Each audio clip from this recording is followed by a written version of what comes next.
इस मूवी की शुरुआत एक अजीबोगरीब गांव से होती है। यहाँ का सारा सिस्टम ही उल्टा है। सारे काम औरतें करती हैं। खेती हो, घर का काम हो या बाहर का कोई भी भारी भरकम काम, सब कुछ औरतों के ही कंधों पर है। जबकि मर्दों का एक ही काम है, अपनी औरतों की इच्छाओं को शांत करना। यहाँ की औरतें दिन भर मेहनत करती हैं और रात भर अपने मर्दों से पूरी ताकत से काम करवाती हैं, लेकिन फिर भी उनकी भूख कभी खत्म नहीं होती। रात रात भर की इस थकाऊ मेहनत से गाँव के मर्दों की हालत खराब हो चुकी है। सब थक कर हाँफ रहे हैं। लेकिन इस गाँव में एक लड़का है, मयोन। बाकी मर्दों से अलग उसका छोटा चेतन बिल्कुल काम नहीं करता। न तो खड़ा होता है न कुछ। पूरे गांव में उसका खूब मजाक उड़ता है। लोग उसे देखकर हंसते हैं, ताने मारते हैं और उसकी बेइज्जती करते हैं। एक दिन मयोन जंगल में जाता है। वहाँ उसे अचानक एक रहस्यमयी वरदान मिलता है। एक जादुई पानी पीते ही उसके शरीर में भयानक बदलाव शुरू हो जाता है। उसका छोटा चेतन धीरे धीरे भयंकर रूप लेने लगता है, जैसे कोई विशाल अनाकोंडा। अब सवाल ये है, जब गांव की औरतों को चेतन के इस तगड़े और खतरनाक हथियार के बारे में पता चलेगा तो क्या होगा। एक दिन पास के गांव के कुछ बदमाश लड़के इस गांव में आ पहुंचते हैं। वो लोग ढाबे में बैठकर खाना खा रहे होते हैं। तभी उनकी नजर मयोन नाम के एक सीधे सादे दिखने वाले आदमी पर पड़ती है। बदमाशों का सरदार, जिसकी चूल मची हुई थी, सीधा मयोन के पास चला जाता है और उसे छेड़ने लगता है। मयोन को बहुत गुस्सा आ जाता है। वो अपने सामने जल रहे कोयले को उठाकर पानी में फेंक देता है ताकि अपना गुस्सा शांत कर सके। लेकिन सरदार नहीं रुकता।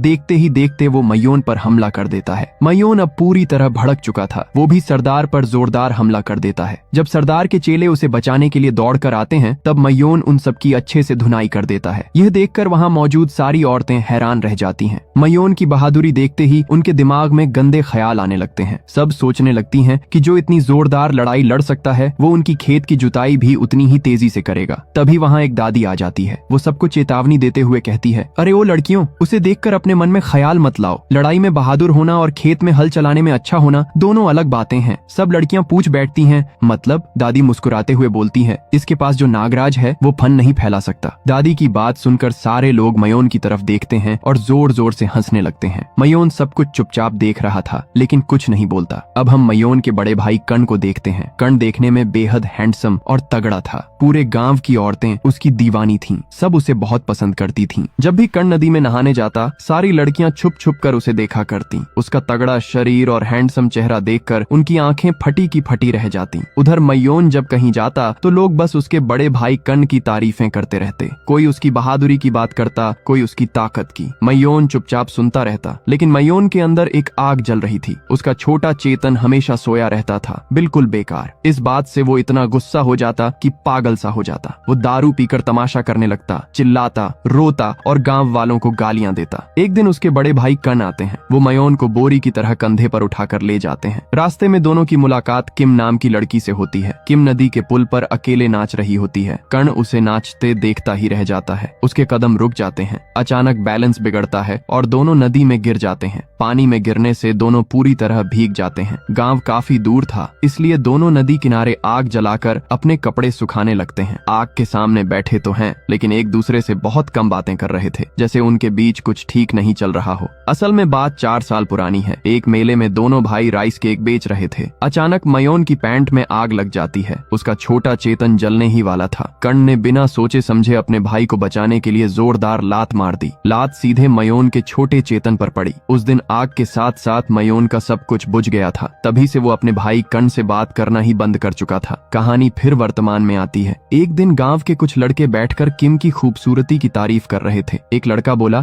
किम रोज रात को झील में नहाने जाती है। दूसरा लड़का मुस्कुराते हुए बोला, चलो आज रात चलते हैं, देखते हैं। मयोन पास में ही बैठा सब सुन रहा था। रात हुई। सारे लड़के झील के पास पहुंच गए। मयोन भी चुपचाप उनके साथ आ गया था। उसे देखकर सब लड़के फिर से उसका मजाक उड़ाने लगे। तभी अचानक किम वहां आ जाती है। किम को देखते ही सब लड़के एक्साइटेड हो जाते हैं। उसका भीगा हुआ बदन, पानी में चमकता शरीर देखकर सब बस ताकते ही रह जाते हैं। मयोन को वहां कुछ भी फर्क नहीं पड़ रहा था। वो चुपचाप खड़ा सब देख रहा था। तभी किम उन लड़कों से कहती है, मेरी जूती मेरे पैर से निकल गई है, क्या तुम लोग मुझे ला दोगे? इतना सुनते ही सारे लड़के झूठी ढूंढने के लिए इधर उधर भाग जाते हैं। अगले दिन किम घर से बाहर निकलती है तो उसे दरवाजे पर एक मिठाई का डिब्बा मिलता है। वो समझ जाती है कि ये मयोन ने ही रखा है। अब उसे एहसास हो गया था कि मयोन उसे पसंद करता है। किम वो मिठाई बहुत प्यार से खाती है। कुछ देर बाद जब किम फिर से झील में नहाने जाती है तब गांव के कुछ बदमाश लड़के छुप छुप कर उसे देखने लगते हैं। उसी वक्त गांव की और लड़कियां भी नहाने आ जाती हैं। अचानक एक लड़की की नजर उन बदमाशों पर पड़ जाती है जो किम के भीगे बदन को घूर रहे थे। ये देखकर सारी लड़कियां भड़क जाती हैं। वो सोचती हैं कि किम जानबूझकर लड़कों को अपनी तरफ खींच रही है, जिसकी वजह से गांव के लड़के उनकी तरफ ध्यान ही नहीं देते। सब मिलकर किम को पीटने लगती हैं। तभी कर्ण वहां पहुंच जाता है। वो बेहद तगड़ा और बलवान था। उसने किम को उन लड़कियों से बचाया और वहां से ले गया। कर्ण को देखते ही बदमाश लड़के भी जान बचाकर भाग जाते हैं। उसी रात कर्ण अपने छोटे भाई मयोन से मिलता है। वो उसे बताता है, मैं जल्द ही शादी करने वाला हूँ। मयोन मुस्कुराते हुए पूछता है, लड़की कौन है? कर्ण मुस्कुराकर किसी को अंदर आने के लिए बोलता है। जब वो लड़की अंदर आती है मयोन का दिल एकदम से टूट जाता है। वो लड़की कोई और नहीं बल्कि किम थी। किम को अपने बड़े भाई के साथ देखकर मयोन का दिल बिल्कुल टूट गया। वो बेहद उदास हो जाता है। देवदास बनकर अकेला जंगल की तरफ चला जाता है। जंगल में घूमते हुए उसकी नजर एक जाल पर पड़ती है। उस जाल में एक बूढ़ा बाबा फंसा हुआ था। मयोन जल्दी जल्दी उस बाबा को जाल से निकालता है। बाबा बहुत खुश हो जाते हैं। वो कहते हैं, बेटा तुमने मुझे बचाया है। जो भी वरदान मांगोगे मैं वादा करता हूँ पूरा करूंगा। मयोन बैठकर बाबा को अपनी सारी कहानी सुनाता है। अपने छोटे चेतन की हालत, 4 साल पहले वाली घटना, सब कुछ। ये सुनकर बाबा उसे एक जगह का पता बताते हैं और कहते हैं, वहाँ एक खंभे के नीचे जादुई बोतल में पानी है। उसकी सिर्फ कुछ बूंदें पी लेना, ज्यादा मत पीना। कुछ ही देर बाद मयोन उस खंभे के पास पहुंच चुका था। मयोन ने जादुई बोतल उठाई और बस एक घूंट पीने की बजाय उसने कई घूंट पी लिए। एक ही सांस में उसने पूरी बोतल खाली कर दी। अगली सुबह जब वो गांव लौटता है तो उसे पता चलता है कि गांव के सारे मर्द युद्ध पर चले गए हैं। जादुई पानी का असर अब दिखने लगा था। मयोन का छोटा चेतन अब भयानक अनाकोंडा बन चुका था। जब वो सुबह सुबह सूसू करने जाता है तो उसके सूसू की धार इतनी जोरदार होती है कि पूरे गांव में टहलका मच जाता है। देखते ही देखते ये खबर पूरे गांव में आग की तरह फैल जाती है। जो औरतें पहले मयोन का मजाक उड़ाती थीं, वो अब उसे लालची नजरों से देखने लगती हैं। गांव में अब हर कोई मयोन की ही बातें करने लगा था, क्योंकि सारे मर्द युद्ध पर गए थे और गांव में ऐसा कोई नहीं बचा था जो इन औरतों की जिस्मानी भूख मिटा सके। मयोन ये सब देखकर अंदर ही अंदर बहुत खुश था, लेकिन वो अपने ऊपर काबू रखे हुए था। एक दिन शो नाम की एक औरत मयोन के पास आती है। वो उसे लुभाने की पूरी कोशिश करती है। शो की हरकतें देखकर मयोन खुद को काबू नहीं रख पाता। मयोन ने शो के साथ भयंकर घपाघप किया। इतनी जोरदार मेहनत की कि शो की नाक से खून निकलने लगा। जब मयोन शो के साथ इंटीमेट हो रहा था तब गांव की सारी औरतें छुपकर उन्हें देख रही थीं।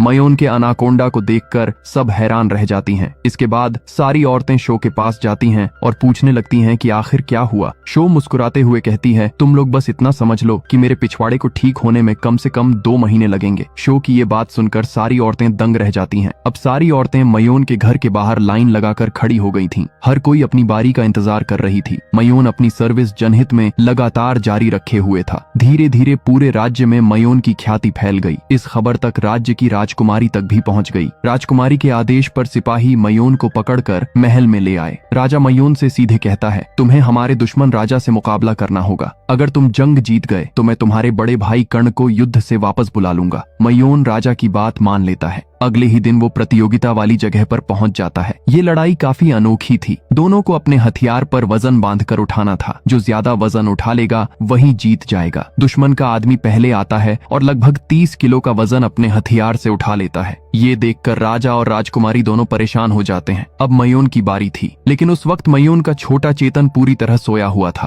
राजकुमारी ये बात जानती थी। वो मुस्कुराते हुए एक केला उठाती है और उसे ऐसे चाटने लगती है जैसे वो केला नहीं बल्कि मयोन का अनाकोंडा हो। ये देखते ही मयोन के पूरे शरीर में बिजली सी दौड़ जाती है और देखते ही देखते वो पूरे 120 किलो का वजन अपने हथियार से आसानी से उठा लेता है। मयोन के इस कारनामे से पूरा राजमहल खुशी से भर जाता है। उसे राजमहल में खाने के लिए आमंत्रित किया जाता है। खाने के दौरान अचानक सेनापति आता है और राजा से कहता है, महाराज, जंग में कर्ण मारा गया है लेकिन उसकी लाश हमें नहीं मिली है। ये सुनकर मयोन का दिल टूट जाता है। वो बेहद उदास हो जाता है। दूसरी तरफ किम की तबीयत बहुत खराब हो रही थी। उसे तेज बुखार चढ़ गया था और बुखार बिल्कुल उतर नहीं रहा था। तभी एक वैद्य आता है और मयोन से कहता है, तुम्हें अपनी शरीर की गर्मी उसे देनी होगी, तभी वो बच सकती है। मयोन ये सब करना नहीं चाहता था, लेकिन किम को बचाने के लिए वो रोते रोते उसके साथ घपाघप कर देता है। वैद्य वैद्य ने बिल्कुल सही कहा था। मयोन की गर्मी से किम जल्दी ही पूरी तरह ठीक हो जाती है। मयोन अब किम का पूरा ध्यान रखने लगा। वो दिन रात उसके साथ रहने लगा। लेकिन इस वजह से गांव की सारी औरतें बहुत दुखी और नाराज हो गईं, क्योंकि किम की वजह से अब उन्हें मयोन से मजा नहीं मिल पा रहा था। थोड़े ही दिनों बाद गांव की सारी औरतें एक साथ प्रेग्नेंट हो जाती हैं और ठीक उसी समय युद्ध से सारे मर्द भी वापस आ जाते हैं। घर पहुंचकर जब इन मर्दों को पता चलता है कि मयोन ने उनकी बीवियों के साथ खपाखप करके सबको प्रेग्नेंट कर दिया है तो उनका गुस्सा फट पड़ता है। सारे आदमी मिलकर मयोन को मारने के लिए उसके पीछे पड़ जाते हैं। इधर दादी मयोन को सारी बात बताने के लिए उसके घर की तरफ भाग रही होती है। रास्ते में उसकी नजर कन पर पड़ती है, जो काफी जख्मी हालत में अपने घर की तरफ जा रहा था। दादी तुरंत मयोन के पास पहुंचकर सारी बात बता देती है। कुछ ही देर बाद कन भी जख्मी हालत में वहां पहुंचता है, लेकिन तब तक मयोन किम को लेकर गांव से भाग चुका था। किम के साथ संबंध बनाने की वजह से वो अब अपने भाई कन से नजरें भी नहीं मिला पा रहा था। किम भी अब प्रेग्नेंट हो चुकी थी, जिसकी वजह से उसकी तबीयत फिर से बिगड़ने लगी। मयोन इन सब बातों से बहुत परेशान हो चुका था। आखिरकार वो खुद को गांव वालों के हवाले कर देता है। गुस्साए हुए गांव वाले मयोन को जंगली भालू के हवाले कर देते हैं। दूसरी तरफ जब कन को पता चलता है कि किम मां बनने वाली है तो वो बहुत खुश हो जाता है। कन किम से कहता है, तो तुमने मेरे भाई से शादी कर ली? किम बताती है, मैंने मयोन से कई बार शादी की बात की थी, लेकिन उसने कभी मेरी बात नहीं मानी। इन दोनों की बातों से पता चलता है कि असल में कण ही किम को घर लाया था, ताकि मयोन और किम एक दूसरे के करीब आएं, घुल मिलें और शादी कर लें। फिर कहानी 5 साल आगे की होती है। अब हम उन सभी बच्चों को देखते हैं जिनका पिता मयोन था। मयोन की औलाद होने की वजह से उन बच्चों में भी सुपर पावर वाला अनाकोंडा वाला गुण था। तो दोस्तों, ये थी फिल्म की पूरी कहानी। अगर वीडियो पसंद आया हो तो चैनल को जरूर सब्सक्राइब कर लेना। मिलते हैं अगले वीडियो में।